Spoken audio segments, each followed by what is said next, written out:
Welcome to the show, everybody. I am TruePowerIsMine, and this is Special Report. The Trump administration will not set a drinking water limit for two toxic chemicals that are contaminating millions of Americans' tap water. Two sources familiar with the forthcoming decision told Politico.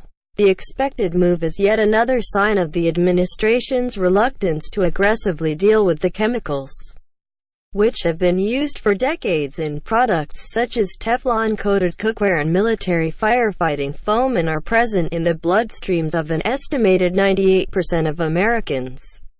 And it comes less than a year after the White House and the Environmental Protection Agency faced criticism for delaying publication of a health study on the chemicals, which a White House aide had warned could trigger a public relations nightmare. EPA's decision means the chemicals will remain unregulated under the Safe Drinking Water Act, according to sources familiar with a still unreleased draft plan that Acting Administrator Andrew Wheeler signed off on in late December. That means utilities will face no federal requirements for testing for and removing the chemicals from drinking water supplies, although several states have pursued or are pursuing their own limits. The decision could complicate Wheeler's confirmation to lead the agency on a full-time basis.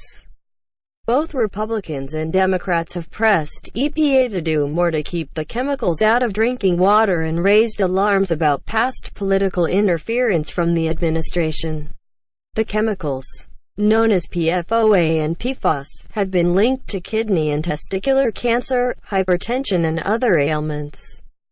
Major chemical companies like 3M as well as the Defense Department would face billions of dollars in liability from aggressive efforts to regulate and clean up the chemical, which has contaminated groundwater near hundreds of military bases and chemical plants. While EPA has decided against a drinking water limit, the draft chemical plan includes a decision to list those two chemicals as hazardous under the Superfund law. According to the two sources, move would help force polluters to pay for cleanup. Morning Energy Newsletter. The source for energy